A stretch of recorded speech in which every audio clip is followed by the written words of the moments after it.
It's an old saying, and it's not my saying, but I remember it when I first arrived in the state. If I do your laundry and you do mine, and we call that an economy, we're in trouble. And for too long, two things have happened with our economy. We've done each other's laundry and thought that was great, but that domestic economy has been shrinking for some time now, and it's shrinking rapidly.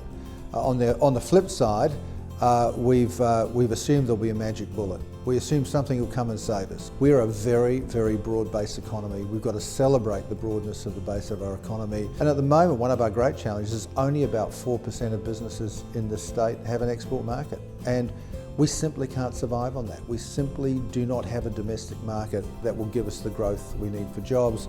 So we need to get SMEs into other markets, but we don't want to push them into markets for them to lose their shirts, because we know that can happen. Look, the consequences of us hoping that something will change within our domestic market will be dire. That's the only word I can use. We're already seeing the impact of the fact that we probably were complacent for too long. We need to throw out the rule book. We need to start again. We need to say, what's the new paradigm?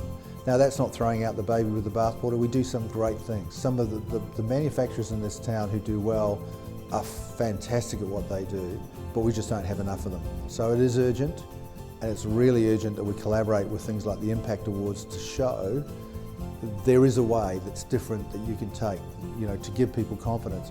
We run the annual Export Awards here, and one of the most amazing things about that is I learn about companies I've never heard of, who are doing brilliant things overseas, who are at the top of their game, and they are South Australian.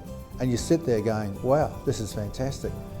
And that's how I see the Impact Awards. So like the Export Awards, it's like all of these things. We need to bring into visibility good news stories of clever people who are smart about everything from branding to differentiation to export markets, and they're cutting out. You don't, in a massive global market, you don't need it all, you need a niche. We only need, a tiny percentage of most markets to change our world, and that's what we need to go hunting for as a question of urgency, really.